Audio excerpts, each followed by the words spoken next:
Oh,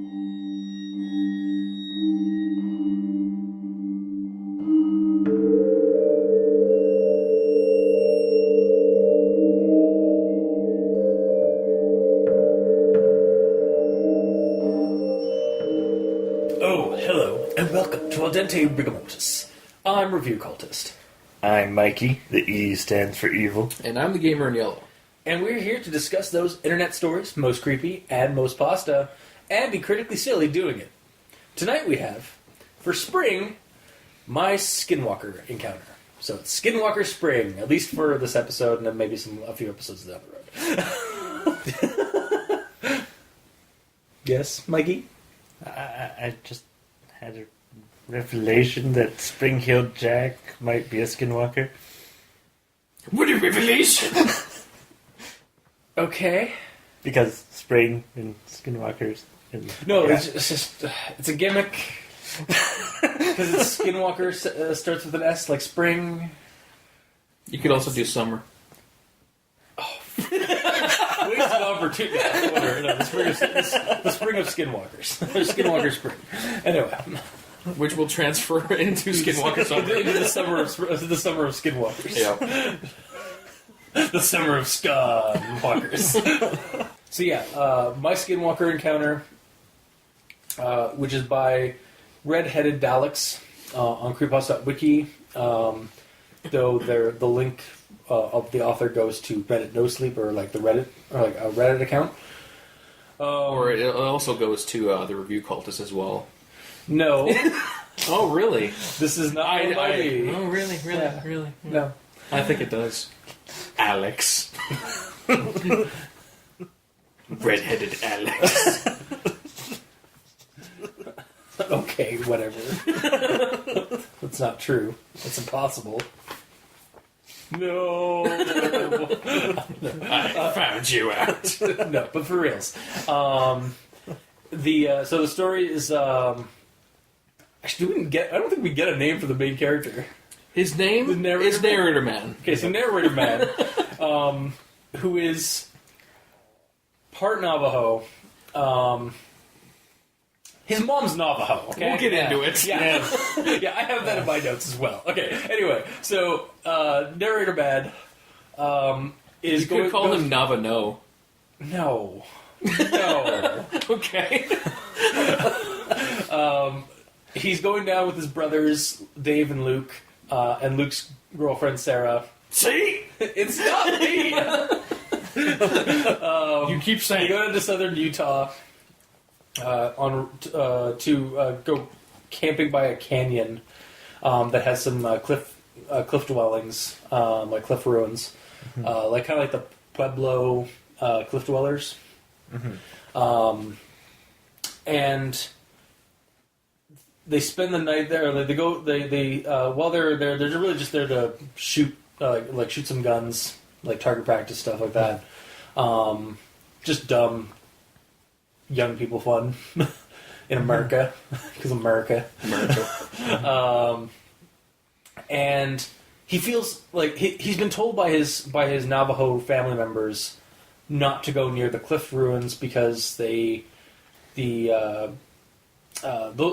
people believe that like those people just vanished, like went to another dimension or another like world, like instantly. And it's just kind of like no, like you don't want to go there because you might end up somewhere or something bad might happen. it's taboo for them. Exactly, yes. It's very taboo in their culture to go into these ruins. He doesn't quite really like care or like believe in any of that stuff, but he feels drawn to the cliffs as soon as he see like they start looking at them, and despite not having any gear or anything, tries to climb down a 200-foot cliff to go down to the bottom of the cliff, go down across the floor of the canyon, and climb back up the other side to get to those dwellings. And he gets about like 30 feet, or like he gets a certain point, like. I don't think they said a distance. It doesn't say. He just started to. Yeah, he started to, and then he heard like a growling, like a mountain lion down in the floor on the canyon floor, but he couldn't see it because there's actually like trees still like growing in there. And so he's just like, nope, I'm just gonna go back up. And then it's like, Nobody apparently noticed him. Like was gone, so they just continued their target practice. And that night, he's a ninja. Yeah, is that hard to believe? Clearly, like watch, I'm gone. Where'd you go? Ninja. I'm back. So that night, they hear a bunch of like rocks smacking against rocks, and they hear weird animal noises in like the dead of night. One of them, I believe, Dave, tells the rock smacking things to like shut the hell up, and then it's all quiet. And then it kicks back in again, even more, like even worse, like all the weird. It starts with just rocks. Yeah, he yells at them, goes quiet, and then they hear some weird animal noise, sounds, like exotic animals, like which which the writer said it sounded like a zebra. Yeah, they heard what sounded like a zebra, what sounded like other like animals that should be in the area, but also like monkeys screaming. Yeah. And so yeah, they're basically just noped right out of there after 10 minutes of gathering all their stuff. Suddenly they're back at their mom's place, or their family's place, and he basically just spills the beans to his parents, because they tried not to tell their parents that they were going out there or anything like that, because they don't want to, or they didn't tell them any of the all the creepy stuff that happened, but he ultimately spills his guts about the whole situation, some of that, and... First thing I thought of, because you're mentioning Riccio. No. So yeah, he spills it. Yeah, he spills the beans. That they heard some creepy stuff, and I think one of the brothers or what happened? Okay, so what happens between that and him going to that other like tourist trap place? Nothing. Okay, yeah. So he gets. I think he gets comforted by his mom, even though like she like just like this is why we don't go to those weird places, or this is why we don't go to those ruins. Yeah, she elaborates a bit on it. Yeah, a little bit. And then he decides to go alone to a tourist trap place, a kiva, which is I Wikipedia is a like a spiritual chamber, like a. It's like an open hole in the ground. Yeah, it's an open hole. It's like a pit. It's called a pit chamber or something like that. And they use it for like political and like spiritual ceremonies and stuff like that. He goes into one and he figures, oh yeah, the reason why like his mom was so worried about like them going to those cliff dwellings is because the spirits there will push you off the cliff. And he figured, well, I'll go to the kiva and I won't get pushed off a cliff. And well, that didn't happen, but something worse happened. Meanwhile, anyways, fast forward a little bit later, he's back at his home in Salt Lake City, doing his office job, and he doesn't like to go. He feels he's being stalked by something, and his brother thinks he's a skinwalker, and so then he's at work. He's goes out on one of the smoke breaks, even though he doesn't smoke. He just likes to talk to them. They kind of all come in as he goes out. And he sees. Well, no, he's been hiding in the doorway. Yes. While they've been smoking, because he's kind of petrified to go out because he feels like he's being stalked. Yeah, but then he's like, "That's stupid. I'm just going to go out." And then as he goes out, they all leave. Yeah, of course. And so he's out there just like kind of like looking at the sky and some of that. And then he sees this like dog like limping around off on one of their parking lots. Mm-hmm. And so he's like, being an animal lover, he goes and like tries to like get its attention, like see what he can do. And finds out that realizes that the dog is really weird. Like it's bloody, and it's walking like a man walks on all fours, and it doesn't have a tail. And then it's actually like a half human, half dog thing. Or like at least like has like it really just is like a person, but it's also a dog. Like the way it was described to me is it's literally a dog with no tail that walks weird with huge eyes. Yes. Yep. So. He just again nopes out of there, doesn't look back, just runs back into the office, looks out of the door, and of course the dog's gone. So then he goes and talks to his brothers. His brothers like, oh yeah, you're totally being stalked by Skinwalker. So they bless his house, they bless him, they bless themselves, they bless their apartments, and he never encountered a Skinwalker again. He has no desire to go to the cliff ruins ever again. The end. What a happy ending! Yay! Also. Was I the only one at the beginning of the story that thought that like this was like going to be a series of Skinwalker encounters? Like this is my first personal encounter with a with Skinwalkers. I thought that was like the first line, like second or third Second line. sentence. Yeah. I have it here if you don't have it. I do have the first. I have several of the. Yeah, I have a couple. I'm not gonna lie, guys. I have like a paragraph or two in my quotes because I need the way that some of this stuff goes down in the story. I need to like give context via the quote. All right, so We could summarize it as well. yeah, I'll try. Like some of mine are like, after this happens, here's the... Immediately, yeah. All right, so anyway, yeah, so that was my Skinwalker encounter. So we're going to grammar Nazisms? Of course. Okay, so I only have one, like, glaring one, but that does not mean that this story does not have small, like, hiccups here and there, because it does. And I'm sure you guys will catch at least a few of them more than I do. Not really. Not that many. Like, it was mainly, like I noticed there was a couple of, like, spelling issues, or like, a few small spelling problems, but they weren't, like, major, like worth bringing up. They were just like, all right, you just need to go through this and, like, use spell check at the very least. Or reread it with your eyes. Well, apparently I didn't read it with my eyes, because I didn't see any spelling errors. Or, like, just, like, yeah, there's just, like, a little bit of hiccups. Anyways, my main one, though, is with this quote. She asked me about it, and I ended up spilling my guts about not seeing the canyon ruins. Oh, he did see them, though. Yeah. But you didn't get close. And I end up spilling my guts about not seeing the canyon ruins. I guess. I mean, he okay. didn't go up to physically see them. He was lured to go see them, but he didn't get there. Yeah. Also, That being said, that is maybe it's because like the previous sentence and some of that they mentioned that they hadn't told their parents about the creepy shit they saw. So maybe this is like I end up spilling my guts about our story of not seeing any creepy shit at the Cliff Dwellers. But that's still like my correction or my like suggestion for it would have been like I ended up spilling my guts about nearly going to see the canyon ruins. Yeah. Like that made a little bit more sense to me, like reading it. Yeah, unless he's trying to say, I spilled my guts about how I lied to you about not going. That's what I think actually what he was trying to say, Yeah. but like it does not go about when you first read it, I was like, wait, what? I didn't even catch that. Yeah.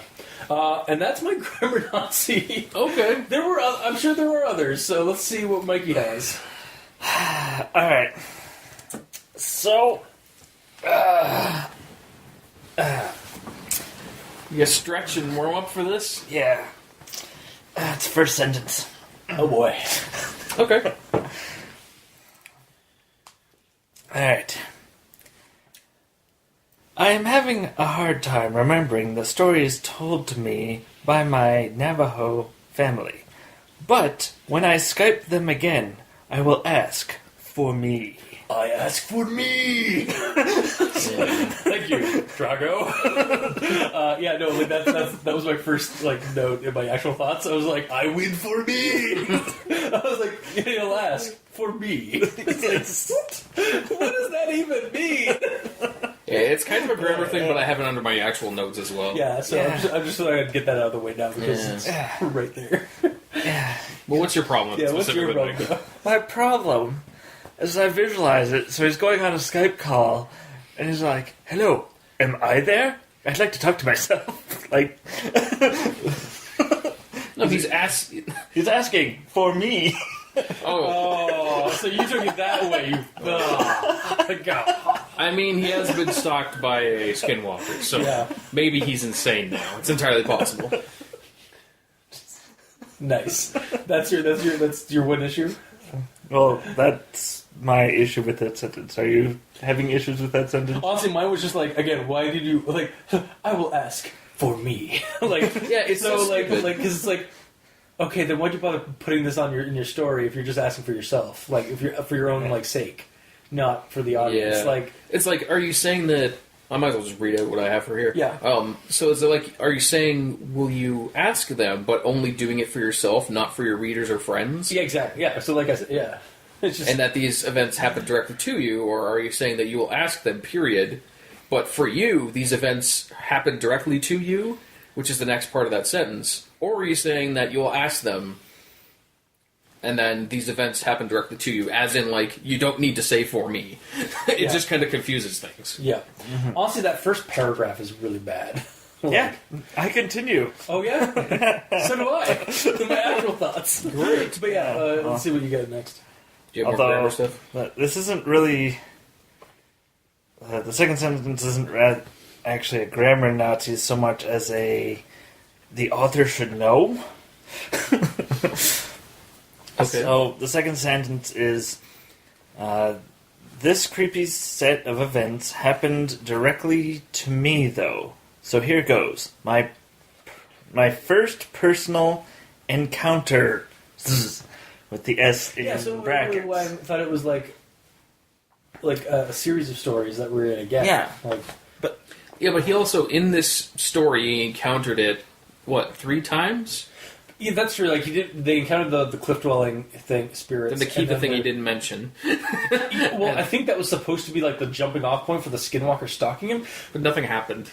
Yeah, we'll get into that. Yeah, either way. Yeah. So that might be why. Yeah. But that is weird that it's saying one or the other. Yeah. Yeah.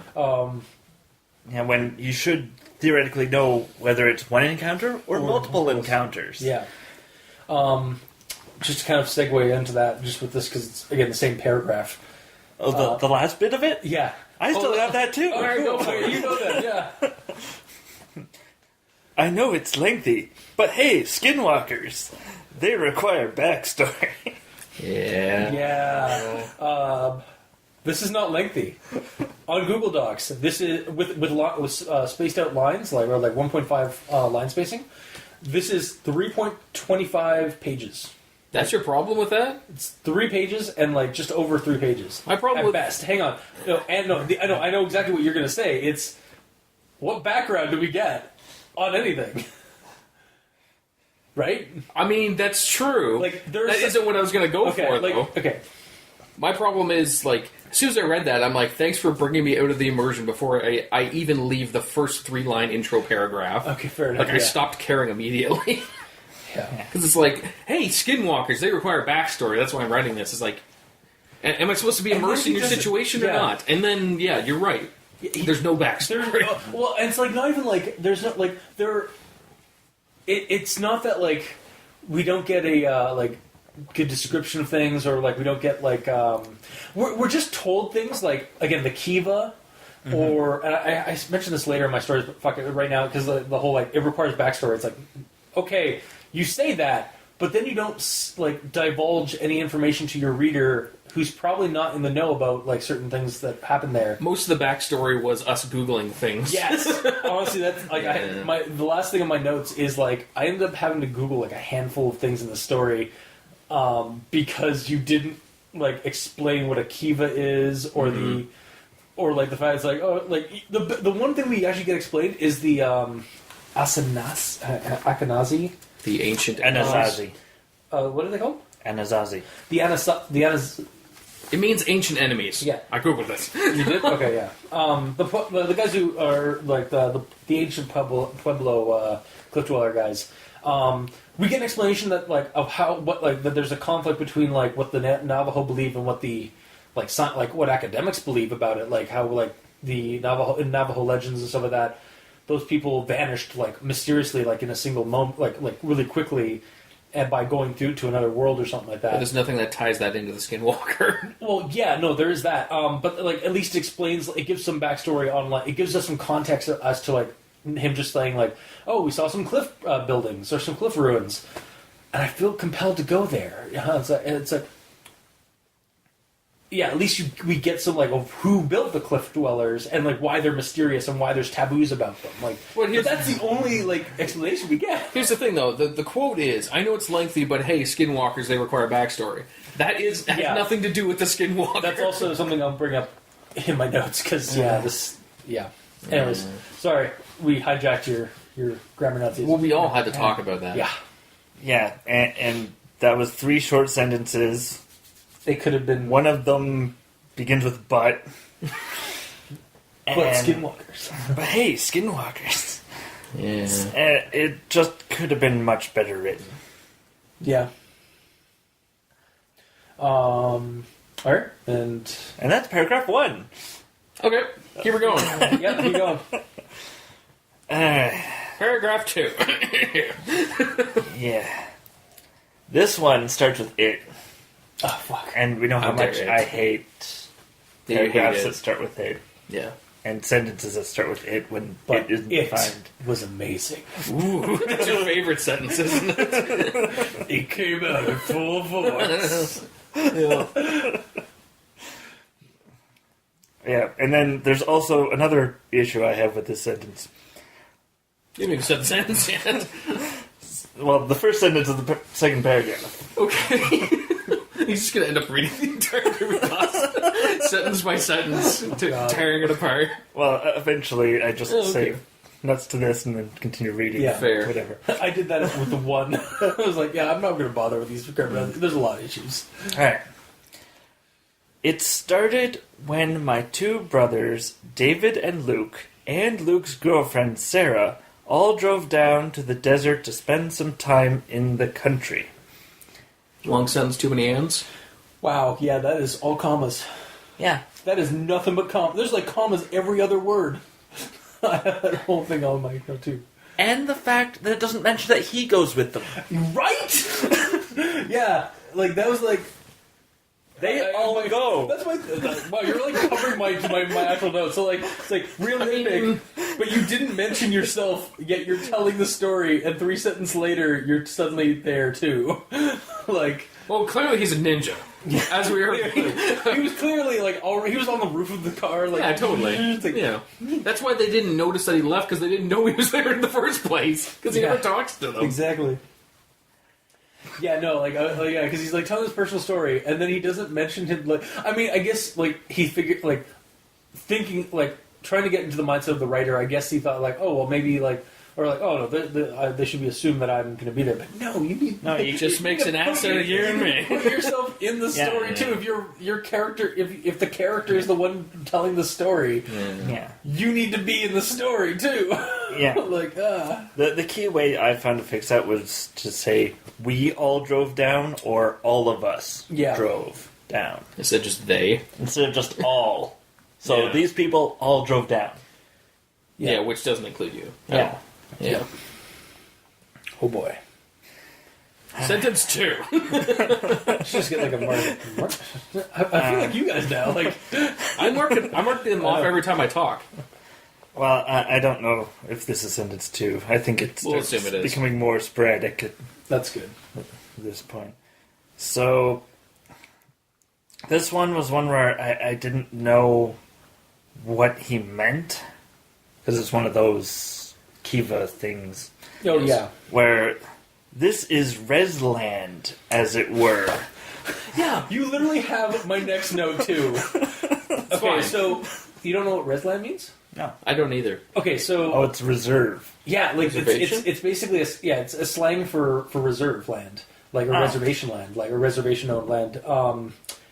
My issue with that story was actually not, or that part of the story was actually not that. It was, why is that suddenly synonymous with red dirt?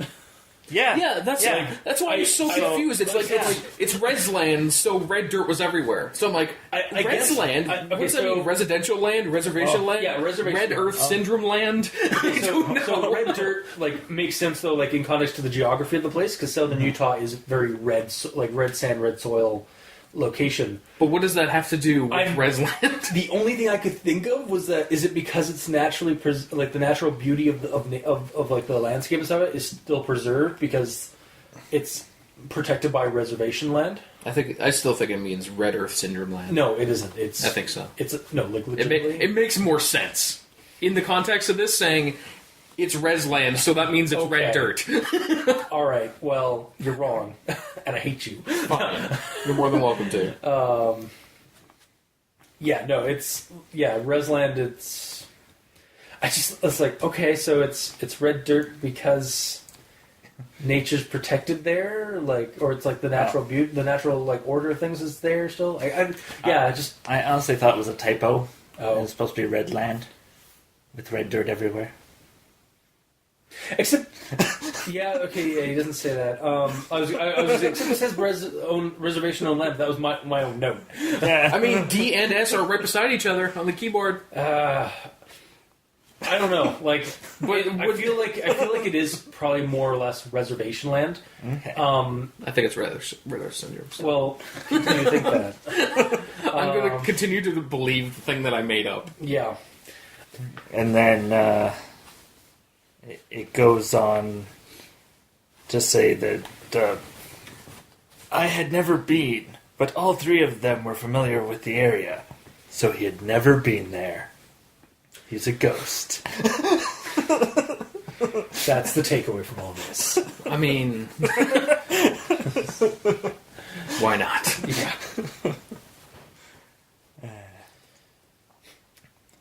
Alright, and then my next one's a run-on sentence. Yay. Yay. Loved him. Yay. Alright. The Navajo may disagree with historians on the Anasazi's origins and departure. According to Navajo legend, they simply disappeared from existence, leaving behind plates, dishes, and food, and went into another dimension or some equivalent. But whatever the history, the Navajo do not like to wander in Anasazi ruins. Jesus. So one sentence? Yeah. Oh, okay. Well then, that needs at least 2 periods. It's like 5. Right. So, and then there's this semantics section where they're lying down sleeping, and then there's the noises going on, and then finally, David, who is kind of a hard ass and the least superstitious of his family, shouted, "Shut up!" And I'm like, shouldn't this be our family because we're brothers? Unless he's half brother, maybe. But it just stops at they're brothers. That is legitimately like a weird. Yeah, that's definitely like an issue. Oh fuck! You know what? Yeah. You know what's sad? I totally missed that because I actually really enjoyed that whole section, like where like the noise is happening and so that, and then David just like shut up, and then there's a silence, like kind of a creepy like dreads, like it's like a silence, like, and then it's like that kind of scene from like a movie where like it's a calm before the second round of supernatural bullshit. Yeah. Like it was one of the best the best parts of the story to me, and you just ruined it with a fucking typo. I mean, it is weird because when I was reading this, at the start, I'm like, he says they're brothers, okay, fine. Yeah. But then everything he mentions with them later on makes them sound like they're not brothers anymore. Or that they're just like friends. Yeah. Yeah, no, legit, Like, at that point, when he said his family, I'm like, okay, it's his family, not his family. You know, it's not narrated by his Yeah. family, so they're different now. Also, What? I'm going to bring it up now because this is here. So finally, David, who is kind of a hard ass and the least superstitious of the family, then why was he why was he and Luke like so prepped for blessing you, your apartment, them, and their apartment to get rid of a Skinwalker when he's the least superstitious of the family? At the very end of the story, he has his brothers talk to him, and his brothers, we're not given any other names for brothers, so we in the story, the context of the story, we assume it's David and Luke. Just because he's the least superstitious doesn't mean he isn't superstitious enough to still do that. It's just everyone else is more superstitious. Really, that part just needs to be taken out because that makes it doesn't really. It just adds more confusion than anything. Or finally, David bravely shouted, or attempting to be brave, shouted, "Shut up," or something like that. No, but if he knew what was going on, he would be respecting the spirits and all that, not doing that. That's the true. reason he yelled at them is because he's the least superstitious. He's still superstitious and still believes in this, but he is, out of the brothers and the entire family, he believes it the least. Yeah. But he still believes it somewhat, to the point that he would help with the blessing. That's the way I took it. Yeah, I can see that. Also, it sounds like our narrator man is really the less believable, or the less Yeah, he's the least. Yeah. He's the one that goes to the other to the Kiva when no one else will go. Yeah, you're right. Because he has to go to a ruin and be there. I guess he's just So David is the second least, yeah. not the least. All right, so I guess I can get that. Although they're not taken out of family anymore. Yeah. Okay. So like I really did like that section, like where the bang and stuff like that, because it's like the rocks are smacking, making noise, and so like pissing off everybody. They're there for like 10 minutes listening to this horrible thing, like at night. Like I'm visualizing that happening, and then David just like it seems more like David just kind of like annoyed more than anything, like just says "shut up," and then like a kindergarten cop yell. Yeah, to and the then kids. yeah, exactly. Shut up! That's exactly kind of what I heard. And then, Shut up! and then it's just like, and everything immediately stopped. My heart was in my throat. We just sat there and stared at each other, wide-eyed. It was dead quiet. And then we heard another super weird noise from the Anasazi ruins. I'm so sorry, I cannot pronounce that. Apparently, It's fine. I was able to read it fine, but yeah, Anasazi ruins. It was just like a good, like it was probably, for me it was the best scene, like kind of like creepy scene, or like kind of like cinematic creepy scene in the story, and then it's just preluded by a bunch of other crap. Yeah. And now you've kind of ruined it with the whole who's kind of a hard ass, and the least of his family. It's like, yeah. Well, Narrator Man, like, it seems like he wants to distance himself from his Navajo family, because it's like, Yeah. that's my Navajo family, but not my real family. Yeah. But, yeah. Like, I can't get a grip on what this character is. Yeah, initially I was like, okay, so he's not Navajo, like at the beginning, because he states he's not Navajo, except he has... No, like, at the start he doesn't say he whether says is he or has not. Navajo family, yeah, what the fuck? At the start, I assumed he was Navajo, because he talks immediately about his Navajo family. Yeah. So the quick Yeah. assumption is he is Navajo. And then later on it's like, Yeah. I'm not Navajo. Yep. But Yeah, I have the quote here. That's also my quote, too. I have that one, too. I am not Navajo, and felt that their rules didn't apply to me. I mean, Nitpick here. Okay, so nitpick corner here. I think that if you have family that is Navajo, you are at least part Navajo, Yeah. and that works for most cultural like heritage stuff. Yeah. Like my dad is Italian. There go. I am part Italian. Yes. Also, just because you don't consider yourself part of a culture with certain taboos and stuff like that, despite having family and ancestry and direct family, your mother, from said culture, in horror and as a general rule, you should probably respect old traditions. Not saying your heritage like governs who you are or defines you, but ignoring the past isn't great either. Like, especially in horror genre, or horror stories and stuff like that. Like, that shit has a way of just I mean, that's just a trope that is constant. Like where like it's in your blood, like the horror is in your blood, or like the because you're of a certain culture that the spirit or creature or something is tied to, you have a stronger connection and it's able to manipulate that. Yeah. Yeah, just saying it's like I'm not Navajo because I don't believe in any of their stuff. It's that doesn't make you not Navajo. That just means Just means you're a douchebag. yeah. yeah. I love how we're literally going down my list of things. Yeah. From my actual thoughts, not even grammar notes. I haven't got to my grammar notes Jesus yet. All right. Keep her going. Alright, so my last thing here isn't really a grammar Nazi, so I'll save that for notes, because we already touched on it briefly earlier, but, I mean, I'll wait for someone to bring it up, or... You can just bring it up again. Fair. Yeah. Alright, well, my first one is when they're talking about the sounds of the zebra thing coming through. It's, the quote is, "I don't know how to explain this one either, but it sounded kind of like a zebra noise." Then, period, like the squeaky little trills, period. Isn't that too short of a sentence, that last part? Like squeaky little trills. That's the entire sentence. I feel like it should be, but it sounded kind of like a zebra noise, ... the squeaky little trills. Because it's just like a little connection to that, right? Yeah. Or a semicolon, because you're continuing on with the thought. Yeah. Yeah. Also, I can't find it in my notes, but I do remember remember hearing that. I was like, okay, I guess It's right after the silence. No, I'm trying to look at my notes for because I did leave something in there. But so with the silence thing and again exotic animals and stuff like that, and I guess it like you could take it like they're describing the noises as best they can and like as like what they. Oh, I don't have a problem with the words they used. My problem is the entire last sentence of that quote is like these squeaky trills.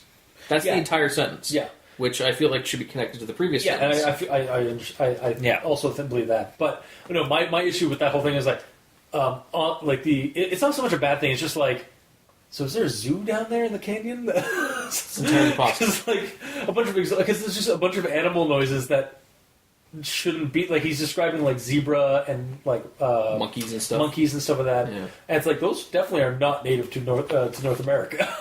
And one thing too, like, would you immediately jump to zebra? Yeah, I think those words like they almost sound like hyenas too, right? yeah, like with how they laugh. It's like because it starts off like a roaring like a lion or like a big cat, and then starts like hackling and laughing like a hyena. So like that, I knew like I was able to.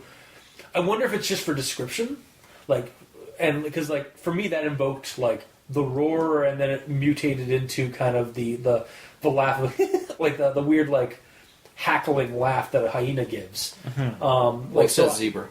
No. When the roar, it's like there was a lion. It was like a lion, and then it was hyena. Like it mentions those. Not the zebra. That might be after the zebra was the very first. Yeah, no, the zebra thing is like before that. Like the first one. Yeah, and like the zebra one, I was like, I can kind of like get where it's in, but that's like. But being in Utah, would you assume zebra? No, that's what I mean. Like, yeah, that's hyena. That was my joke with the zoo being down the canyon because, like, I'm trying to think. It's like I guess it's like because the character knows what those sound like, but like I don't know if I'm not entirely sure if the average reader would know what a zebra sounds like. I can kind of like think. I can kind of like visual or like audibly like hear what a zebra does is like that whooping like it's not quite not like what you usually hear a horse do, but it's like a it's not anything like a horse. Yeah, it's like almost like a whooping sound almost. But I just don't know how else you would describe the weird noises you're hearing down that canyon from like the spirits, other than animals that don't exist in that region. And that's how he did it. So what's your problem with it? I don't know. It's just. It came. Oh, there it is.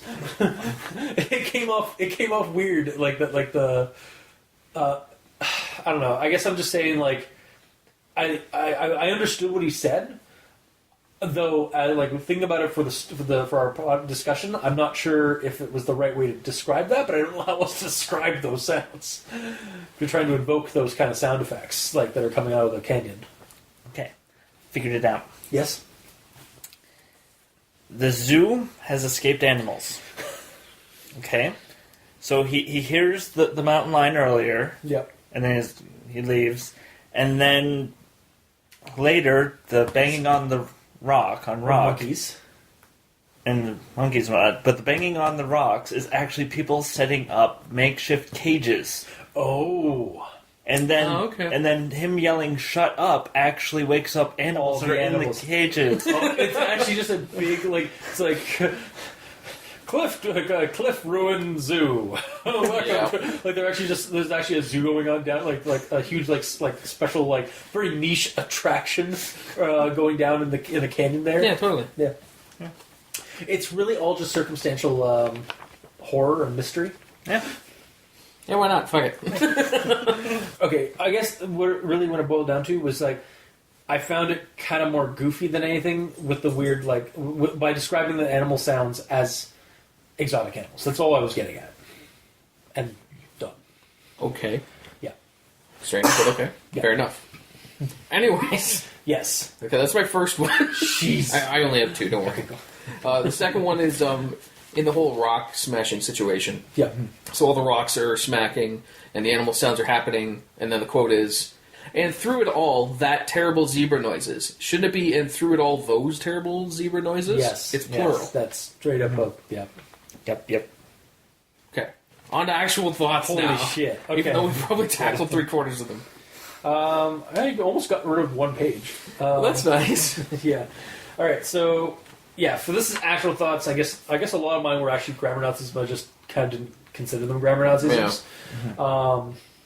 So Yeah, so here, this is in regards to the guy saying like he's not Navajo and their rules don't apply. Yet then right near, very closely later, like a couple pages down or a couple paragraphs down or whatever, or a couple sentences down, he says like, I want to be in those ruins, and it wasn't just some tourist like curiosity, and he like describes like how it's calling to me, and so it's like, and I'm like, almost like it's in your blood or something calling you. That's weird. Because you're not Navajo. Well, my note is that a few paragraphs down, he says, before I could fall asleep again, my Navajo mother came and sat by me. Yeah. I was like I literally like almost flipped the table when I heard that, because he's like, it's like my Navajo family's like, all right, well maybe he has some distant relatives that are Navajo, or like some cousins or something that are Navajo, and he's not particularly Navajo. And like he clearly says that he's not Navajo, and then he has a Navajo mother. Yep. He might be adopted. Yeah, it's the only explanation. I guess. But the problem is they don't say anything about it. Or he just doesn't like follow their traditions and stuff like that. It's like, yeah. It doesn't matter. It's still Navajo. It's just like, Christ. Okay. Anyway, the other one, and then the next one I have is really just, like he said nothing to the others, and we shot guns for a while. So it's like they didn't question that you were gone for like trying to climb down a 200-foot drop. Okay, like but we did kind of go over with he's a ninja clearly. You need to prefix that with the quotes. Okay, fine. Which I have here. All right, cool. So I set off down the cliffs without rope and decided to climb down, cross the canyon floor, and then climb back up. There were trees down there, so I couldn't see what was making the growl, but mountain lion immediately rose to mind, and I got my ass back up the cliffside. Yeah. So he goes down, hears a noise, goes back up without any gear, and it's a cliffside. Yeah, and I was actually going to poke at that, but then he also brings up himself, and that was a really bad idea. I was like, okay, well, at least you admit it. Yeah, and he must be like an expert cliff climber then to do it without gear. And he didn't go far. He probably went like 2 feet down. He's like, okay, no. But climbing down is easy. Climbing back up would be a lot harder. Yeah. Yeah. So, if he's not experienced, then he gets to the top and he's got a bucket of sweat. He's like, I'm okay, guys. And nobody noticed. Like, what? Yeah, exactly. It's just okay. And then my next one is a partial paragraph. Sorry, guys. We ended up camping out there to see if anything would happen, and this is when I got completely terrified. Before, I was only scared of wild animals. We had guns though, and were sleeping with no bags or tents. Just some blankets under the stars and a little fire. So I felt safe when we all laid down. Wait, what? You were completely terrified, and then not for reasons that aren't really explained. Like, were you like? Is it because you were terrified because of the animals, and that's why? But that didn't really transition well. What? Also, wouldn't you feel safer if you were in tents? Yeah. Yes, but I can understand why they wouldn't actually in that terrain. Why? Because there's no real. Well, I'm kind of making some assumptions. I know what that means, but whatever. It's southern Utah. They're near a canyon, so the weather's probably going to be really warm, and the sun's going to be like coming up really quick, like really, or it's going to be coming up with no. If they have no cover, the tent is basically going to be a boiler room. As soon as that sun goes up. I'm talking specifically about this guy's fear of the animals. Oh yeah, no, for sure, yeah. Out of sight, out of mind. If you're inside a tent, yeah, I was actually I would feel safer. I was going to bring that up in my notes, like why did you guys not have tents? But then I realized like I've actually had experiences with like when in the summer even around here when we were camping out in a farm field. Mm-hmm. The tent suddenly became your worst enemy as soon as the morning sun came up because it literally boiled became. Like, the temperature rose so high in the tent. Yeah, and my problem isn't them not having tents. My problem is this guy feeling safer that he isn't in a tent. Yeah, that makes no sense to me either. Yeah. It's easily explained. Oh. He has his baby blanket. Sure. I mean, it's not said, but it's also not said that he's adopted or Navajo or not Navajo. Yeah. Yeah. Or Navano, probably. And That's his probably what he is. blanket brings him comfort. I guess so. Yeah, he's got a security blanket. He's just Linus. Yeah. He's got a teddy bear. Yeah. Yeah, exactly. He's got his protection blanket. Yep. All right. Moving on. So yeah, liked the part with the echo stuff, and the silence, and then the sounds and stuff. That was cool. I like And that then- we're building this character more than they did. I know. So right now he is a questionably Navajo ninja with a security blanket. I know what the title card's character. Yeah. The new title card character's going to be. It's not going to be a Skinwalker. No. So okay, yeah, it took it. So this is like right after there was like they just decided to nope right out of there from all the animal sounds and stuff. It took us maybe 10 minutes to douse the fire, pack our blankets, and speed away. And the noises were continuing that entire time. That night, I was obviously pretty shaken up. Before I could fall asleep again, my Navajo mother came and sat by me and said that she could tell I had had a rough day. Oh, you just skipped the trek back to the car and then home. Nothing happened. Okay. Yep. And then also I mentioned that Navajo mother, therefore you are half Navajo, and especially in a horror fiction, that's enough to be drawn towards your related cultural connection in the horror story. Unless he's a or be doctor, but that's influenced by not it. said. Exactly. I'm going on the assumption that he is half Navajo. The assumption he's 100% Navajo and he's just delusional. Yeah. It's not said that either way what his dad is. I'm not Navajo, but my mother's Navajo, my father's Navajo. My dad's also Navajo. This is my Navajo brother Harold. This is my other brother. yeah. Jesus Christ. It's just so awkward. It's just so. Anyway, moving on to the next thing. Okay, so here's another example of that. But that's something like, we're just going to fast forward and stuff like that. So. I remained creeped out for the remainder of the visit. The town has a public accessible that needs to be publicly accessible kiva, kind of a tourist trap for a little podunk place. But since I didn't see the ruins up close, I went down into the kiva, and I went alone, as of course my superstitious family refused to enter other natives' dwellings. I figured that nothing could push me off a cliff if I was in the kiva. I was right, but something even worse happened. Fast forward to a few weeks later, I worked at a shitty call center in Salt Lake City, third shift. What the fuck? That tells you exactly what happened, actually.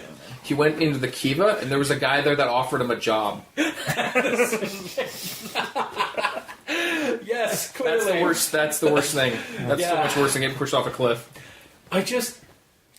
You need to explain some things in the story, and I know it's lengthy, but yeah, I know it's lengthy, but and not just jump into a completely different story, because seriously, I don't think the Skinwalker had anything to do with the Devil's Heartbeat stuff that was going on in the previous story. No. Like, the cliff dwelling thing. Honestly, one of my final notes is that this story should have just been about the cliff dwelling thing and the spirits there, and it should have just been called the Devil's Heartbeat. That would, because it makes sense, because the Devil's Heartbeat, I now understand why it's called that. It's because the smacking of the rocks, it's probably some kind of a rhythm. That makes 100%, and that's a more interesting goddamn story. Wow. You're not wrong, but calm your tits, Jesus. I'm sorry, I get passionate about horror writing. Fair enough, yeah, fair. Anyway, and then we get to the last quote of the story, at least for me. I never saw the creepy bloody dog again, and I have never since even slightly wanted to visit cliff ruins. Cool!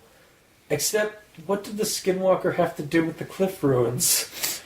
Absolutely when it was nothing. apparently the kiva that sparked its appearance.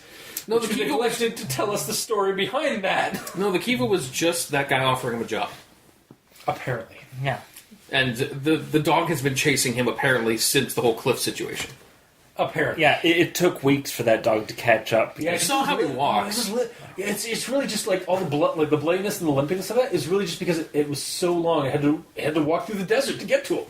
They had to climb down a cliff, and then climb up the other cliff, and start walking after them. Jesus. And it fell a couple of times, so it broke a couple of legs. I have a lot more notes actually in my final thoughts, but that is basically it for my actual thoughts. Okay. Jesus. Mikey, these things for you. Alright. So, my final thought that hasn't been touched on. Your final thought. No, like, that hasn't been touched on. Like, Yeah. yeah. For, We've touched on a lot. for the regular thoughts. As a final regular thought. Oh, so you have a singular regular thought left, is what Yes. you're saying. Yes.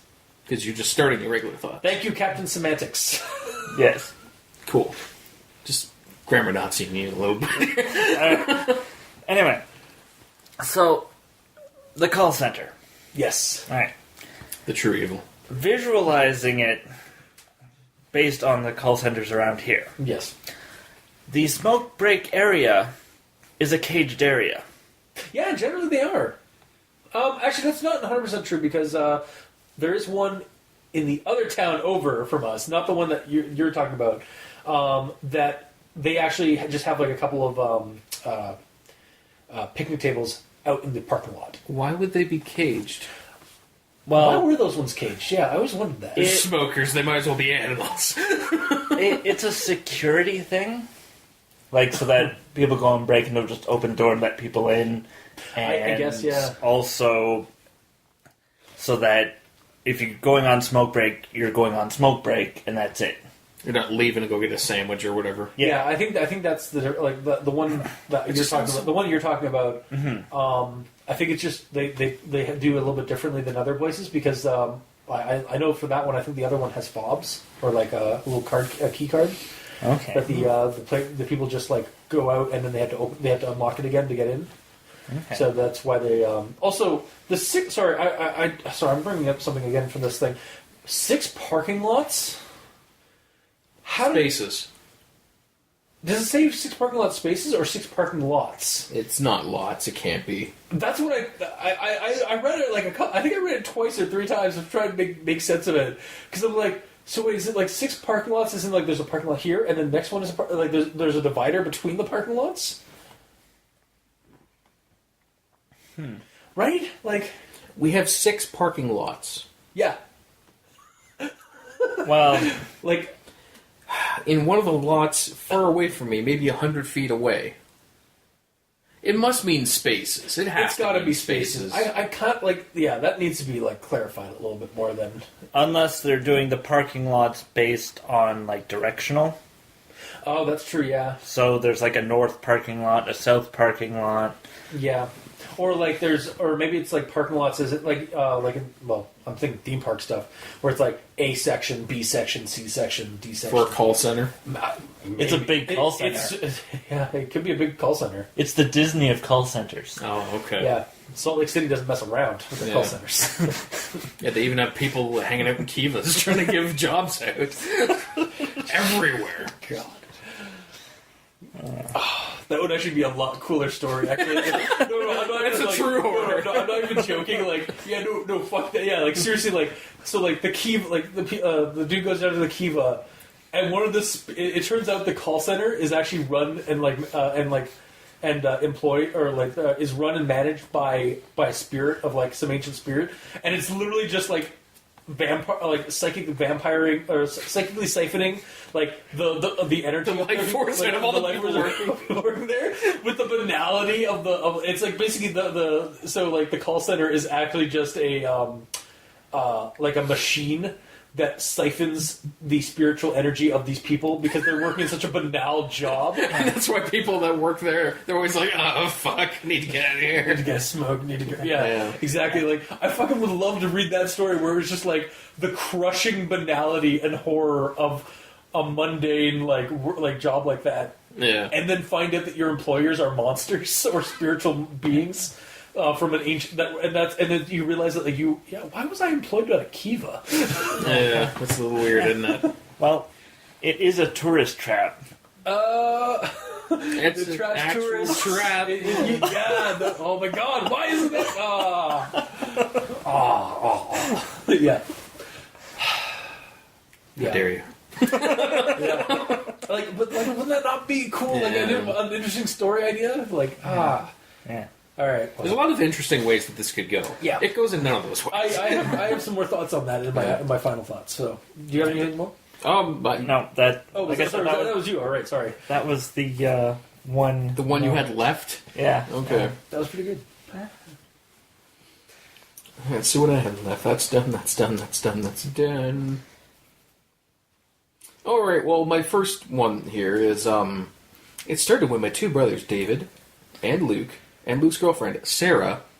Looking at you, cultist. It's not me. I still think it's you. Okay, you can continue believing that. I will let you guys know after the fact when something is me, and I can assure you it is not me. I think you just don't want to put your name on this because we're bashing it so bad. No, not at all. Like, I wish I could... He goes in and changes the title to, I can't have it be cultist anymore. Redheaded Alex. There. Also, it's redheadedalex. As it has two Ds? Yeah, it has two Ds. As in... Wait, actually, did it have two Ds? I don't think it did, dude. Shit. No, it's Redheaded Alex. Fuck. I apologize to the creator. I will make sure that says that we have your correct name in the description below wherever this gets posted. Yes. I apologize. You should. I will just grab my ceremonial dagger and just... There you go. That was easy. Moving on. Now that he's dead, I can continue. Oh, damn. I mean, good. You're good. You survived. Okay, so when they're talking about going to the desert, well, I didn't do the whole quote, but half of it, it's probably, we all drove down to the desert to spend some time in the country. I don't really associate country with the desert. Okay. Like, I understand, because as soon as he reread it earlier, like, I was like, somebody's going to pick at that. And, like, I can understand, but at the same time, like, country is kind of synonymous with rural, and that's really where they're going. It's just not city. Yeah, exactly. Yeah, like that. But yeah, it does kind of. It is kind of silly when he's like, "Yeah, we're going out into the desert to get out into the country." It's like, Yeah. I understand. Like that's also a turn of phrase, like to get out into the country. Like that's like a thing to go vacation. yeah. It's just because of where we are. I connect country with trees and water. We don't have desert. Yeah. Well, cowboys are in the country, and they're usually out in the deserts too. Yeah. Like Texas and Arizona and Yeah, but this Nevada. is the 1900s. It still happens. There's still ranchers. No, there aren't. Okay, where do we get our cattle then, Mr. Ninja? We grow them In trees. Yeah, we do. Inside the meatpacking facilities. Cows are not born; they're grown. Yeah, it's all streamlined nowadays. Apparently, yeah. Jesus. But continuing on in that direction, not the cows, but The whole country thing, yeah. yes. So at one point when he's talking about all this country situation, in brackets, he's like, Southern Utah, a majestically beautiful place if you ever get a chance. I'm sure it is. Yeah. That's not my problem. I'm sure it's beautiful. But, like, do you work for the Utah Tourism Department or something? Like, why are you interjecting this when you're apparently trying to start a creepy story here? Yeah, when you're trying to tell you a spooky... Well, I mean, because he's like... It's like putting all these beautiful things in your head. You're trying to... From the meta-narrative of, like, yeah, you're trying to tell us a creepy story, but at the same time, like, he's also a character trying to, like he's remembering, like, oh yeah, no, honestly, if you do get the chance, I do recommend going there. Just don't go to any, like, creepy cliff drillings or anything like that. He's also a character that has seen some apparent fucked up shit. Yeah. So I think the last thing on his mind would be talking about pretty things. Unless he's trying to, like, drown that stuff out of his head, even though he's trying to recall it. Logic loop. Yeah. There you go. Yeah, I do get where you're coming from, though. It's like come visit majestic Utah, Southern Utah, Yeah. with our red dirt. And like, yeah, like, because I think I'm not sure if I have the right visual, but I just think of, like, those, like, red, like, desert canyon, like, those, like, large, like, those, like, kind of cliff, or those, like, kind of like pillars in the desert kind of stuff. Mm-hmm. I think that's the same area, but I could be entirely wrong. Those mesas and stuff, like, that's kind of what I'm envisioning, like the Grand Canyon kind of stuff, but like totally. with the red dirt and stuff of Utah. Mm-hmm. But just on Mars, because it's all red. Well, where do you think a lot of where do you think a lot of those old, like, Mars movies used to get shot? They used to get shot. No, they went to Mars. clearly. Anyway, go on. Okay, let's just move along. All right. All right. Then this gets into the creepy situation where with the noises and at the middle of the night. The creepy part was that while David, Sarah, and I heard it from a close distance, Luke heard the exact same noise right by his ear. We ended up camping out there to see if anything would happen. God damn it! Because that was a generally good creepy moment, where it was like right between his ear, and then it immediately cuts off to another thing. It's God damn it! It's like he starts something, and then he's like, I don't know how to finish this, so I'll just go to my next thought. Yeah. It's like, just reading that, I'm like, you all end up leaving your brains back home too. Like, why would you stay there? That's the thing. Why would you stay there when you hear this unnatural and unexplainable animal sound? Even if it wasn't creepy and it was not possible, if there's aggressive animals there, you GTFO. You don't just camp out there overnight. And so, even with the mountain lion thing, it's like, why did you guys not I was gonna bring it up, but I decided to leave it out because it made sense in terms of the situation at hand. But yeah, there's wild animals out there. I mean, yeah, a tent's probably not going to do much, but it's an extra layer between you and the monster or the animal. If they're aggressive to the point that they're growling at you when you guys are just standing there doing nothing. Yeah. Who says that they're not going to attack you while you're sleeping? Yeah. Also, I'm pretty sure even when people do camp out with just a blanket and the stars above them and stuff like that, they camp out somewhere safe, like a boulder, on top of a boulder, or somewhere higher up, or somewhere slightly high elevated. Which I mean, they are on a canyon top, but regardless, there are animal noises nearby. Yeah, and unexplainable, supernatural animal noises. Yeah. So you hear that, you're like, okay, this is a good place to camp for the night. Apparently. Yeah. And the end of that is we ended up camping there to see if anything would happen. Seeing if anything will happen, all of you getting attacked while you're sleeping. Yeah, what could happen that would be not horrible in that situation? They want to camp out there to see if something horrible will happen to them. Are they on a suicide pact or something? I don't know, man. It's so weird that they're just kind of... I know there'd be no story if they just left, but it just doesn't seem rational. Maybe if they'd found another place, or maybe what if they had found a cliff dwelling on this side of the cliff, a singular hut or something like that they decided to stay in, a shelter of some kind. Yeah. Again, I've seen it in movies at least, where people camp out in the middle of the desert, with just a blanket and the stars above them and stuff. But also, they generally just... That's not my problem. My problem is doing that in a dangerous situation. Yeah, no, exactly. Why they usually do it in a safe environment. If they're hearing all these weird animal noises, some that you can't explain, why didn't they just go somewhere else? Or you know what? Why isn't there somebody staying up for a couple of extra hours and then they're switching shifts? Yeah, they were terrified moments before they just lost consciousness. Apparently. Yeah, kind of weird. Yeah, they really need to be a shift or something like that, or maybe just not. I'd do both. If I was in that situation, I would want to A, go somewhere else, and B, someone keep watch. If it's too late to get back to your car or something, and you want to camp out there still, you go somewhere safer. We also have no idea how far that car is. I know, and I would be totally fine if they said, "Well, by the time we left, it was late." Yeah. And halfway back, we had to find somewhere to camp. That's fine, because you're not where all the fucked up shit was happening. Exactly. And speaking of that messed up shit, when all the stuff was getting really bad and they decided to leave, the quote is, "We said nope and got our happy little asses out of there immediately."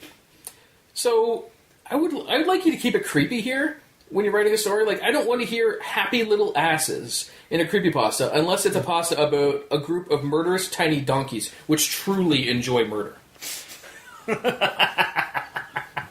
It's the only way I ever want to hear that phrase in a creepypasta. It keeps pulling me out with all these funny and weird phrases that they're saying. I just don't get it.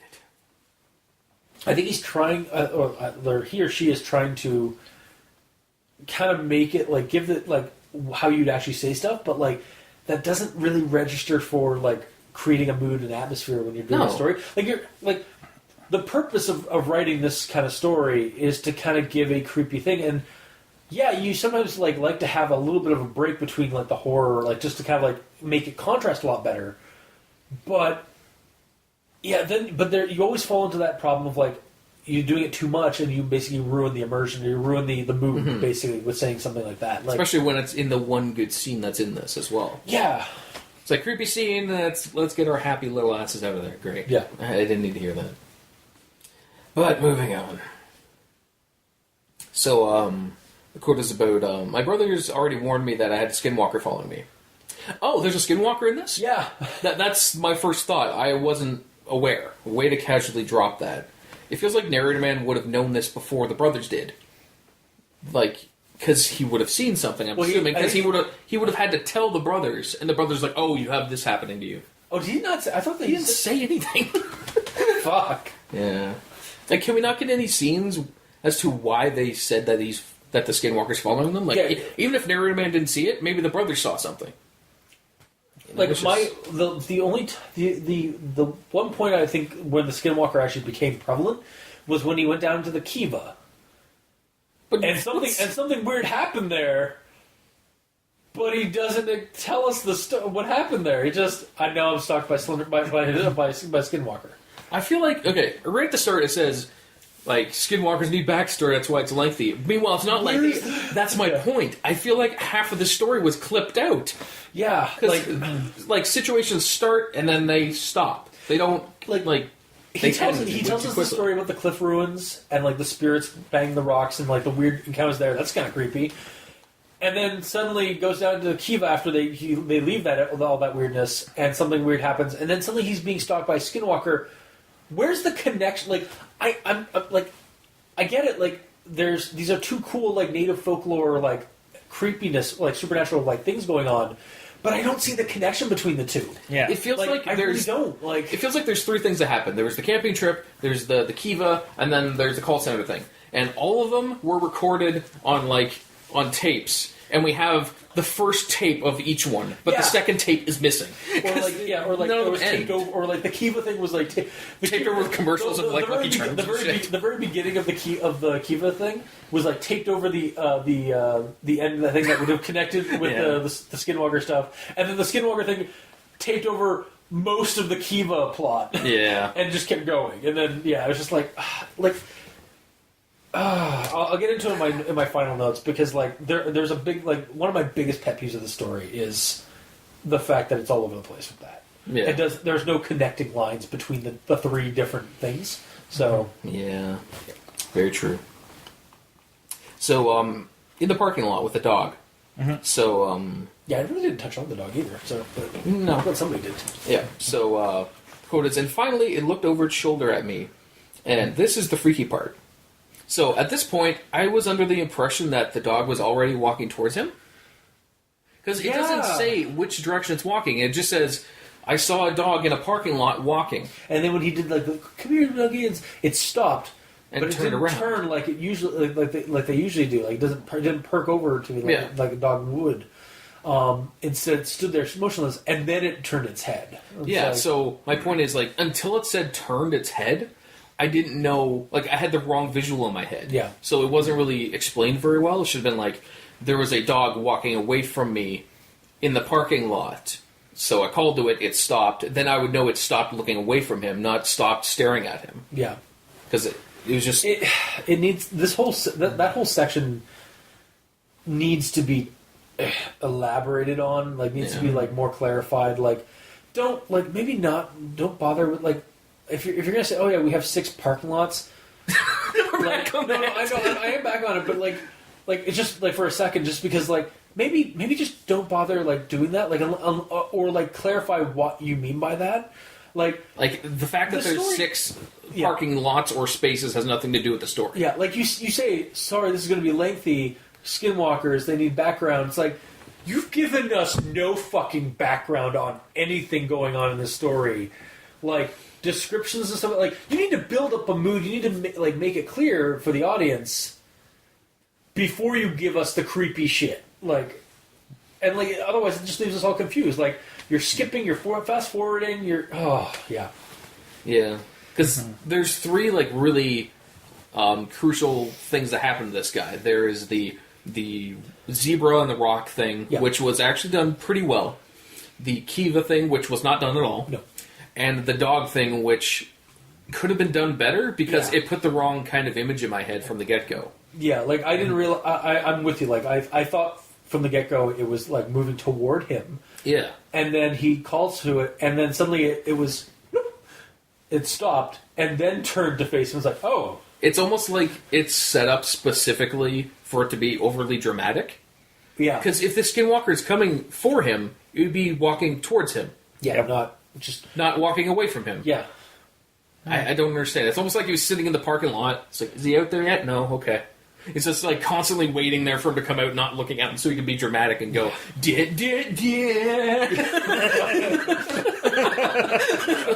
What is that? Astounded Gopher? Oh, I can't remember anymore. It's so old. Yeah, groundhog. Dramatic gopher, Yeah, dramatic groundhog, or yeah. I don't remember. Anyway. Either way, that's not relevant. And then, with the whole dog situation, this dog was looking at me the way a person does, and it had huge eyes, way too big for a greyhound, and its teeth were barred like it was considering biting me. So, when the monster is described with huge eyes, it just makes it look silly to me. Because huge eyes are one aspect that makes something a cartoon character. Yeah, here's a question though. Are you seeing it as a cartoon character, or are you seeing, like, horribly deformed, like, bulging eyes?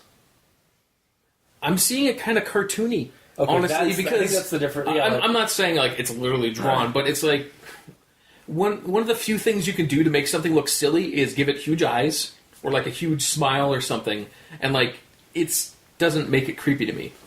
Yeah, like for me, I do find that kind of stuff creepy. So like, I think that's more of like a personal opinion, like a personal like not just a personal opinion, but like you don't find that kind of creepy, but I can see like how that would be creepy because I would be terrified if I saw that. If I was in that person's shoes, I would be freaked out because it's unnatural. Yeah, but that being said, the way it's described, you're immediately going to it's DK mode all over again. Yeah, you know, like that's all it is to me.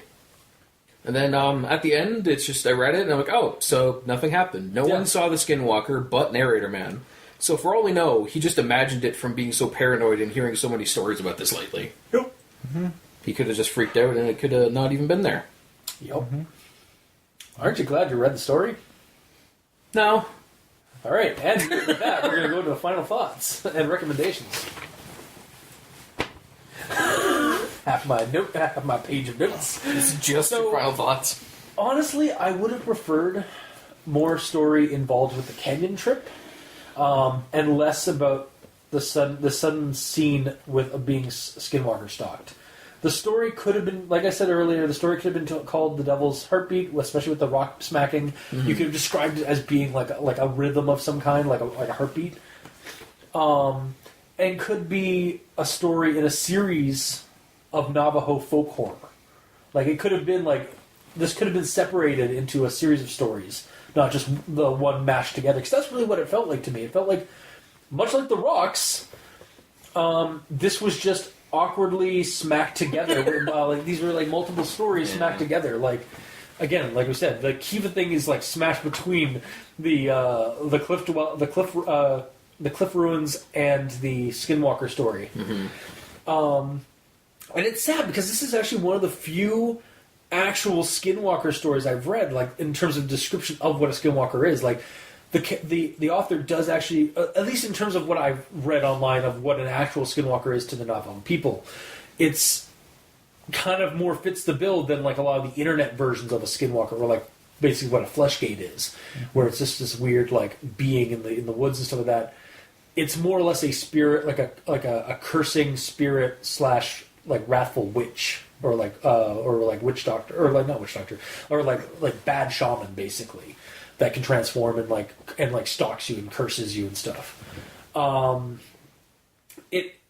don't get a whole lot about it in the story, but it actually does fit the bill of what I was expecting a Skinwalker to be according to the legends. And the potential is there in this whole story is that there is not one but two good stories about encountering supernatural creatures from native folklore. But it's just so awkwardly and roughly executed that I'm just left disappointed at the end. Like, A lot of Again, wasted did potential. any of us finish reading this? I was like, I want my 20 minutes back. Like, I mean, I wasn't hating on it that much. To the point I wanted my time back. I'm just like, I read it and it was like, this had so much potential, and yet it just threw it all into a rock pile. Smacked it all together. Exactly.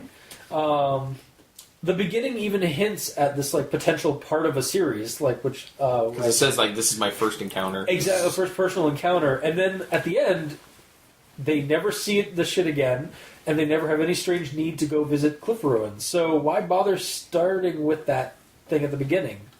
Yeah. So and then like even with it explains that like we're gonna get some backstory on the Skinwalker at the very least, but we really don't get any backstory. We're just he name drops, or he just or the character just drops words and assumes that we will know them or that we can just Google them ourselves, and but says that like there's going to be some backstory that there's some backstory needed. It's like, what was a Kiva? Like I had to Google that. Yeah.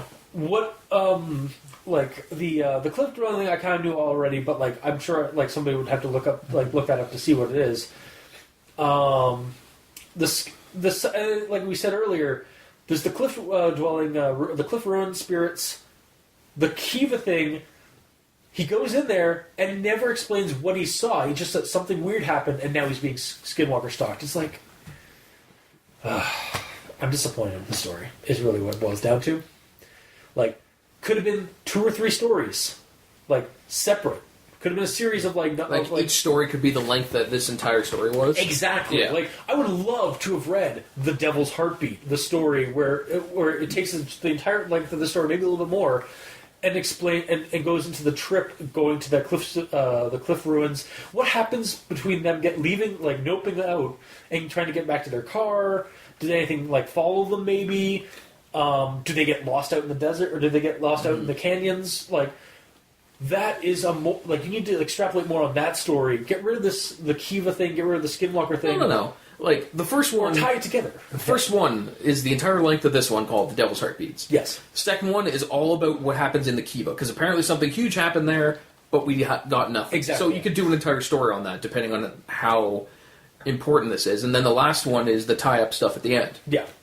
Yeah, is being attacked by or being stalked by the Skinwalker, and then like explain why he's been paranoid for weeks. Exactly. It just says he is. Yeah. But for no reason. Like he just feels paranoid. So maybe he talks to his family. It's like, it sounds like you're getting stalked by some evil spirit or the Skinwalker or something like that. It's like, oh shit, okay, well, I don't believe in that stuff because I'm not Navajo, even though I am. Like maybe he's like, it could be a story about like a guy like fighting his heritage or rebelling against his heritage, and the spirits of his heritage kind of catching up with him or something like that. Like that would have been a cool like narrative, but we don't get that. We get this like haphazardly smashed together set of story ideas, and it's a shame because the first part's really strong, for the most part, like in terms of narrative, and then it just kind of fumbles into another story. It's because 3/4 of the words are taken up with the first story. Yeah. Mm-hmm. So it has time to say things. Mm-hmm. Yeah.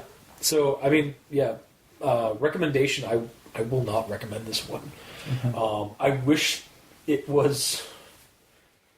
Yeah, I wish it was more like there's so much potential in it, but there's just nothing really worth reading in there's nothing, it's not really worth your time because it's just so awkwardly done. Mm-hmm. So... Sorry, I won't recommend it. Mikey? It is time for another It story. Oh my god. It probably won't be as good, but... It will be it. I know it's lengthy. It started when my 2 brothers, David and Luke, and Luke's girlfriend, Sarah, all drove down to the desert to spend some time in the country. It was a canyon about 200 feet deep. This was a bad idea for a million reasons, but it was like some obsession. It was like magnetism. It felt like I was meant to go there. It was almost a growl, then a hoarse laugh.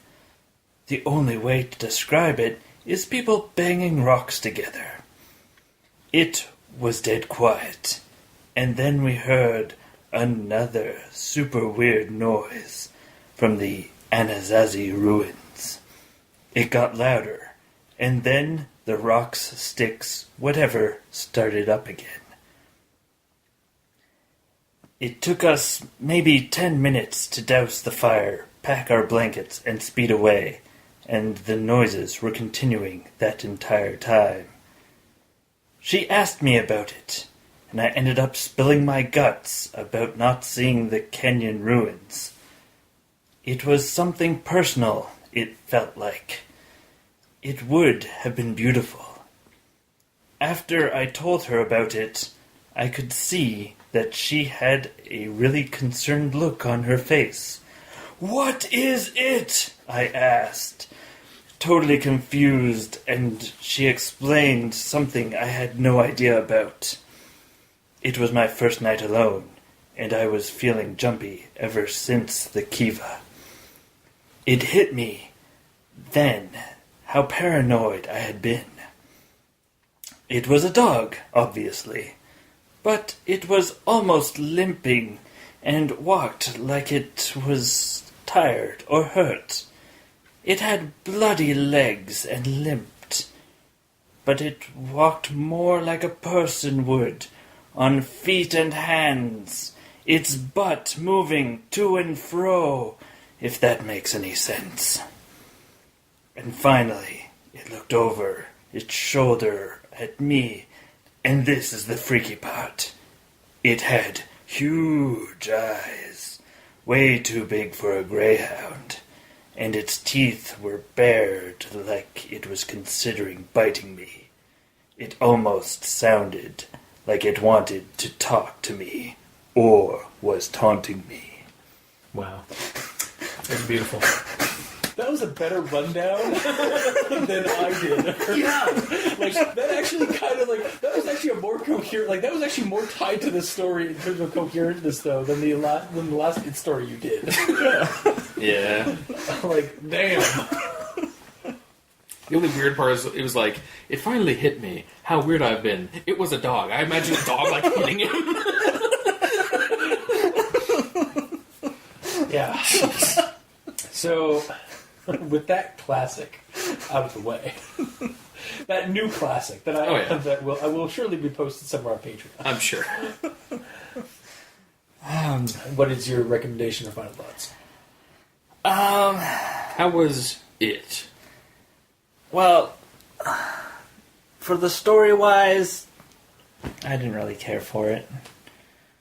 Like, the person's not a Navajo, but he is a Navajo, and He's having an identity crisis. yeah, Is what it seemed like. Or just an angsty teen and he's rebelling against. he's rebelling against his heritage, or against his culture. yeah, And then, but yet going to, like... Constantly going to those. Yeah, and I mean, I don't think now, like, I'm not... I think the Pueblo, Cliff Dwellers, because that's who, the modern Pueblo are the guys that are behind, is the culture that whose ancestors were the Cliff Dwellers. Mm-hmm. I'm not 100% sure. I could be 100% wrong if they are connected to the Navajo. Because, like, again, like, I think it's just, like, the Navajo don't like going into other natives' dwellings. Because I think the Kiva is actually a separate thing, too, like, it seemed. Mm-hmm. Yeah, because it wasn't Navajo. Yeah. Navajo was... But they know enough to like, yeah, we don't touch that shit. It's like, it's tabooed land.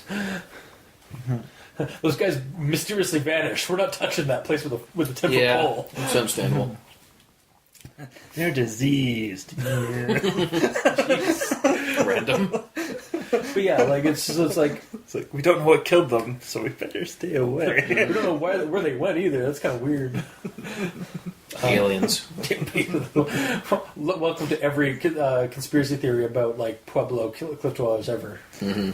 Mm. I'm not saying it's aliens, but it's aliens. Yeah. That meme. Anyway, yeah. So didn't care for the story. Yeah, and I just don't recommend it. Yeah. The fact that I had issues with so much of the beginning Yeah, no, yeah. Like, and just how it was written.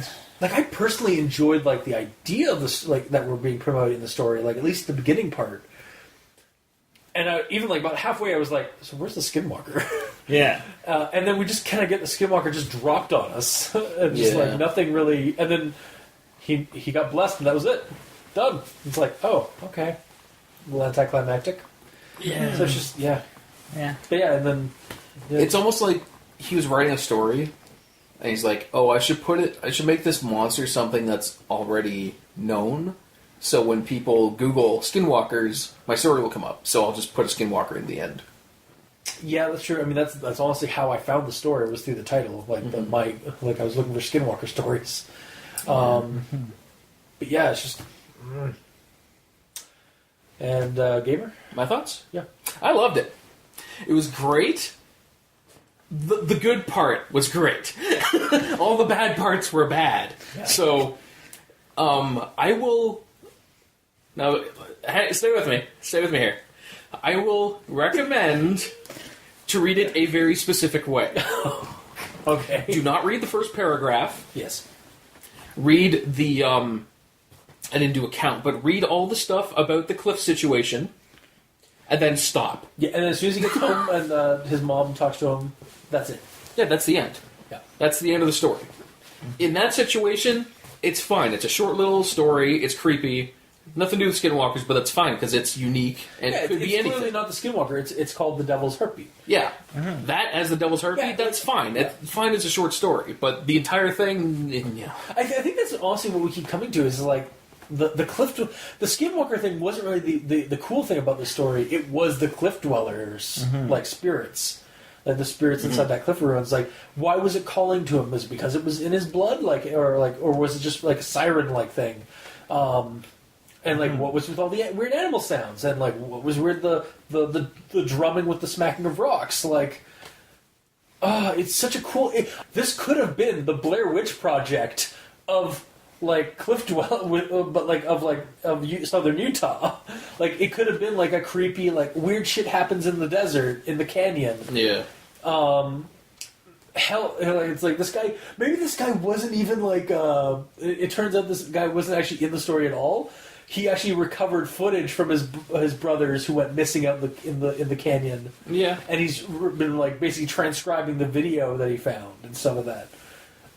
That's another way to take it, at least. But even like as it is, like if you had elaborated more with the cliff dwelling thing and like that whole journey, like not just like.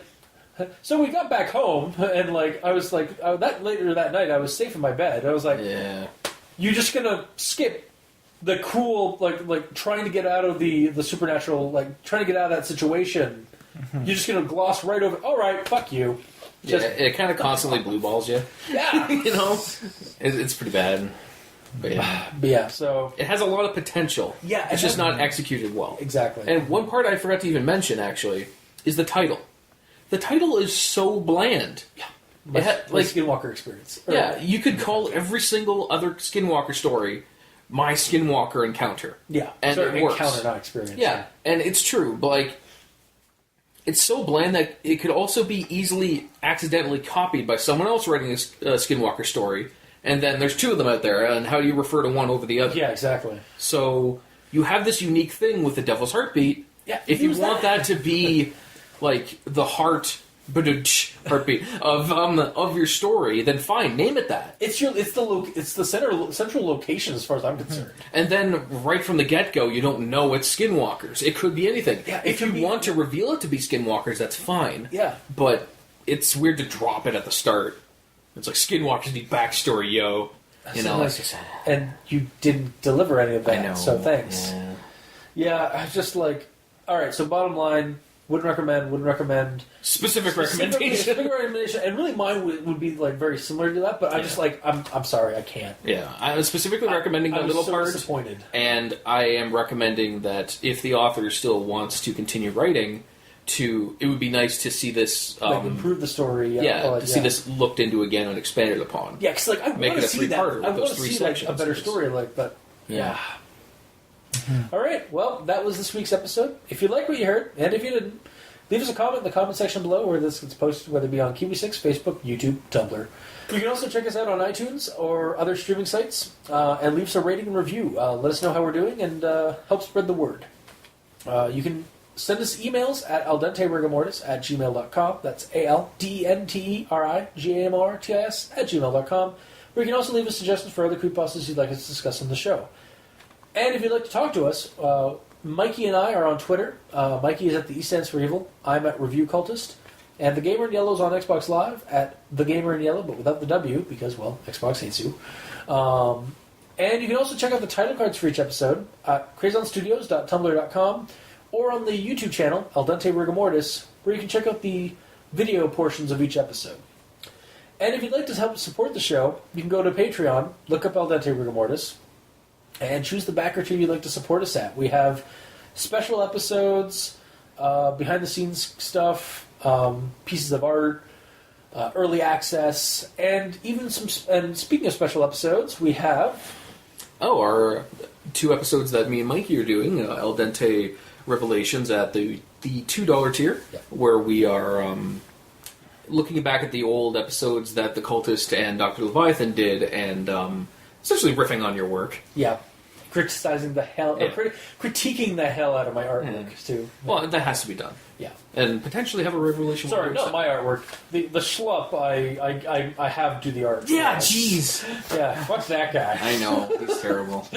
And Al Dente Reloaded, where me and Mikey, previously to Revelations, go into the creepypastas themselves and read them over and have our own thoughts without the opinions of the Cultist and Dr. Leviathan. Yeah, and see how our thoughts differ. Yes, and that's at the $5 tier. Yes. So yeah, you can help support the show and help us spread and grow. We very much appreciate that, and thank you to our patrons who are helping us keep the hosting bills at bay. It allows us to keep doing the show and do what we love.